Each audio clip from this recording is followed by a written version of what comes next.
What's going on, everybody? It's Kevin here. If you've been part of my channel before, I've got something new for you. So you've probably seen in the past, I've done some flying videos, hiking. I think I've done some just fun fishing videos and other things like skiing. But we're kind of taking a change here. Well, I guess not. I used to always make videos because I enjoyed the passion of filming, sharing moments, sharing experiences with myself, with my family, friends, and people on the internet that are interested. But one of my biggest dreams has always been to do that while exploring. I've always wanted to do adventure filmmaking, adventure photography. And I'm an amateur photographer, and I suppose I'm an amateur videographer too. Um, so this is what brings us here today. I'm going to start a little bit of a YouTube channel because so many people have asked me on my travels before to, Kevin, take us along with, like, we're interested. We want to see what you're doing. We want to live vicariously through you. We think what you're doing is pretty cool. And hey, you know what? I think it's pretty cool too. So if you want to join along, feel free. So I'll break it down for you. Kevin, what the heck are you standing in? Well, I'm standing in a freshly converted van. I've done some road trips in the years past, which if you're family and friend, you probably know that, but anybody else new, I'll break it down for you. I had a Subaru Impreza that I slept in the back of for about a month road tripping through the country. Eventually, fast forward a year or two, I bought a 4Runner, converted that to live in the back. Nothing big, just a bed platform, and did that last year, which was a blast. It suited me a lot better, was more capable for the places I wanted to go, and just fit me a lot better. But one of my biggest dreams since high school was to live in a van. Not necessarily do the van life, like the cliche van life thing, but I suppose it is, so we'll get over that. But yeah, fell in love with the VW Westfalia van again. Always dreamt of the idea of just being able to hop in and go. I thought that was cool. I thought that was neat. It's what I wanted to do. So I kind of made a career change a couple years back, got into tech. I work remotely. Fantastic job. And it allowed me to finally pursue this dream a little bit more realistically. So traded a perfectly good 4Runner in that was probably going to outlive me for a year left over Ram ProMaster 2024 Ram ProMaster 2500. It's the 159-inch wheelbase with a high roof. Because I had some things on a box I needed checked off, and one of the things was to be able to stand inside.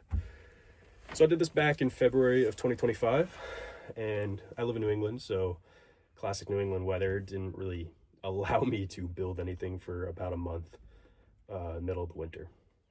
So I used that time to watch probably hundreds of hours of YouTube. I think every single day after work, I sat there on YouTube, saving videos, saving ideas I like, going on Instagram, Pinterest, Google, anything I could find to find ideas of other people's van builds and be like, that works, that I like, that I don't need. And I'm pretty basic for what I need, I don't need a high cost production van, if you will.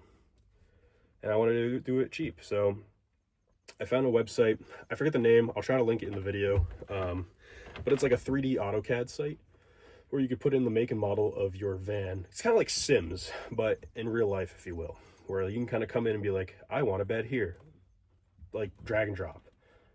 I want a counter, but you can kind of adjust the size. So that's what I did. I actually took my vision, put it in an AutoCAD 3D program, and I could see my vision come to life. And that actually helped me envision exactly what material I needed to buy. Kind of like the hardware, kind of get the idea of like, I need it to be this size, I need it to be that size. This isn't going to work because it's actually too big, or this is too small. And I'm a big guy. So that was very important to me to make sure my hallway was big enough for me to stand in, or for me to stand and change in, or I wanted a couch to work and sit on and have friends, people sleep over on. So envisioning the size of things and making sure like, this is actually too wide, it's going to make my hallway too narrow. I won't get into the nitty gritty, but it was a huge help. Fast forward to March 2025, kind of contended with some weather for about a month, but I was able to start on the van. I got the sound deadening on, insulation in, insulated the whole thing, sound deadened the whole thing, because I want this to stay cool in the summertime in the sun while I'm working, but also warm at night when it's 30 below in the mountains of Colorado. Which, yes, that does happen for all my East Coast friends that have never been in the mountains before. There are like 8,000 to 10,000 feet areas where I went camping last year, and there were days I woke up and it was 32 degrees in the middle of August. So you have to be able to, it has to be built around the purpose of extreme heat and extreme cold for summertime use. Now, you ask me, Kevin, just summertime use? Yeah, this is pretty much just my summer rig. Pretty crazy, pretty extravagant for a summer rig, but it's what I've always wanted to do, so I was willing to spend the money and trade in a perfectly good vehicle for this, because this is still cheaper than keeping my 4Runner and buying a crappily built off the dealer like market for a camper. Campers are so lousy in my price range these days. I know there's fantastic campers out there. I couldn't afford them. So this is fairly cheap. So this is what I went with. So yeah, March started, insulation, sound deadening, did the subfloor. I did 1/2-inch polyiso and a 1/2-inch birch plywood for the floor.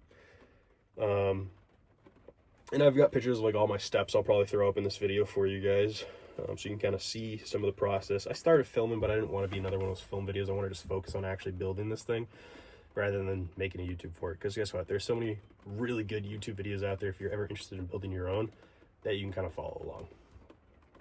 Next step was to kind of create furring strips. So I use birch plywood for almost everything in this build, because it's a little bit more of a resilient board, a little bit stronger, a little bit pricier, but worth the money in my opinion, as far as I understand.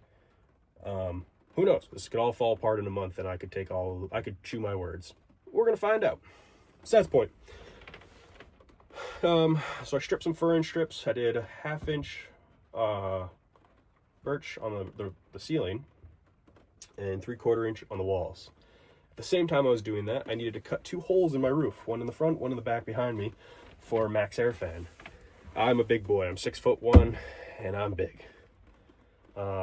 So I called 2 of my skinny friends that I trust to come over and help me cut holes in my roof. A terrifying thing to do, but people have done it, so if people on YouTube could do it, I could do it, because guess what, I'm also one of those people on YouTube now. So yeah, we cut those out. That actually went a lot better to plan, probably because I watched hundreds of hours of YouTube and made sure step by step I knew all the mistakes other people make, and I wasn't willing to make those. Got those in. I built a roof rack for my solar panels. I have 2 200-watt Renogy solar panels that come down into an EcoFlow Delta Pro solar generator, sorry. I'm not a genius with electrical, so I kind of took a cheap way out. Not cheap way, I mean, it worked. It does everything I need to do and powers this whole thing perfectly. Instead of building everything like the solar charge controller, inverter, all your batteries, all that jazz. It's all kind of like a plug and play system. Easy peasy. I still had to do a distribution panel, obviously, but I'll get to that in a little bit. So yeah, roof vents in, ran all the wiring, AC and DC. I've got these awesome LED puck lights, actually on a dimmer. I absolutely love that. I mean, I'm pretty ecstatic with how this has come out. So did those, got a white shiplap up on the ceiling here, because I kind of wanted it to not feel claustrophobic. I wanted it to feel taller than it actually is. 6'1" change. I think in here it's just 6'2". So with me with a hat, if I stand up straight, I'm kind of, touching the roof. With shoes, I definitely am. Not gonna take the hat off to show you because I have hat hair. It's Saturday morning. I just wanted to kind of start showing some videos of what I've been doing the past couple months. So yeah, got all the shiplap. Let me come further back so you can see my hand.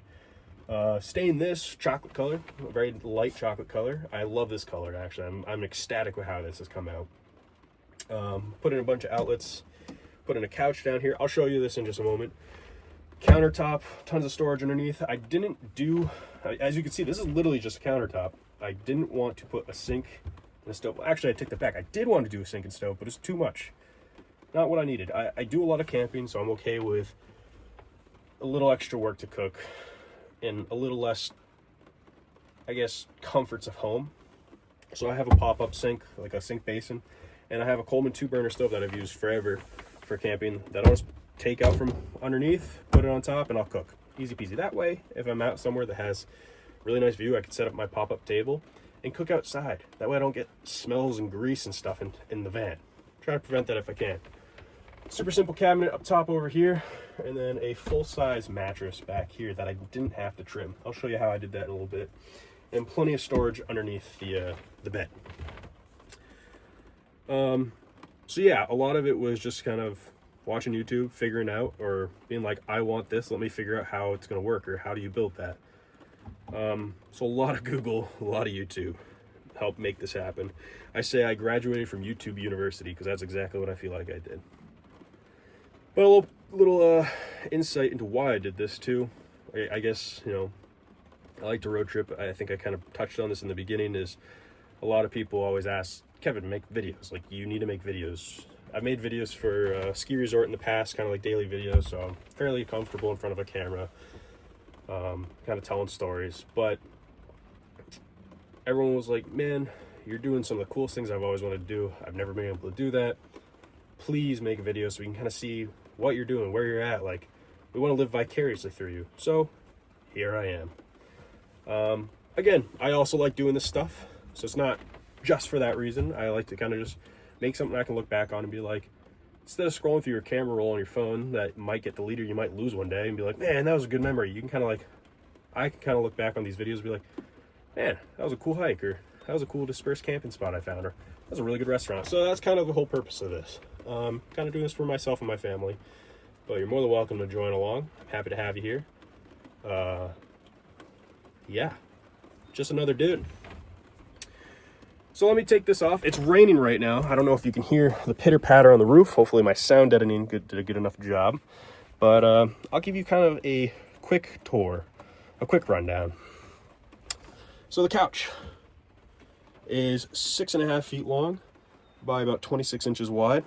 I did that because I figured a typical cot, I think, is like a little, about 6 foot by like 24 inches or something like that. So I wanted something that was like, you know, acts as a couch and acts as a cot, so I can have my friends come visit me.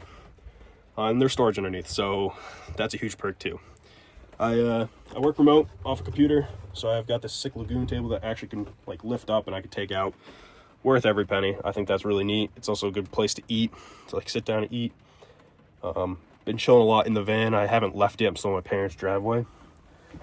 But a lot of my friends have come over and kind of just kick back and relax with me in here. It's a cozy little hangout spot. So actually underneath as well, I'm not going to show you. I'm sure you'll see in another video. This lifts up and there's a refrigerator, a Bouge RV refrigerator.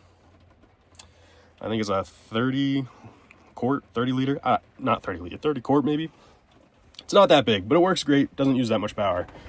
I've loved it so far. Also under here, I have a removable toilet to use. And then I've got a box full of food storage underneath, and then other like tools and whatnot. There's an outlet underneath for the refrigerator. There's 2 outlets above for phones and computers and iPads for work purposes. But yeah, coming to the other side, again, we have my countertop, butcher block. I've got 2 sliding doors. This one's a little bit of a pain, so bear with me.